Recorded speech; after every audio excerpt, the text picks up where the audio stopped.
కొన్నిసార్లు దేవుడు చెప్పే మాటల్లో మనకి నచ్చిన మాటలన్నీ మనం తీసుకుంటాం. మనకు నచ్చని మాటలన్నీ అటువారికిలే ఇటువారికిలే, నా వెనుకున్న వారికిలే, నా ముందు కూర్చున్న వారికిలే అనుకుంటూ ఉంటాం కదండి. మనకి నచ్చిన మాటలు, మనకి ఇష్టమైన మాటలు, మనకి అప్లికబుల్ వర్డ్స్ ఏవైతే ఈజీగా ఉంటాయో వాటన్నిటిని మనం తీసేసుకుంటాం.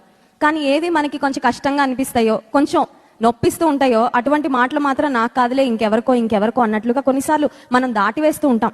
కానీ సమర్పణ అనే మాటలో సంపూర్ణత అనేది కూడా ఉంటుంది. దేవునికి సమర్పించుకోవడం అంటే హాఫ్ హార్టెడ్గా సమర్పించుకోవడం కాదండి. ఏదో మొక్కుబడి కోసం ఏదో చేశాను అన్నట్లుగా చేయడం కాదు. బైబిల్ గ్రంథంలో అర్పణలు తీసుకొచ్చిన ఇద్దరు వ్యక్తులు ఉన్నారు, కయీను, ఏబెలు, the first brothers in the Bible. Bible గ్రంథంలో మొట్టమొదట సహోదరులు, అన్నదమ్ములు. వాళ్ళిద్దరూ దేవునికి అర్పణ అర్పించాలనుకున్నారంట.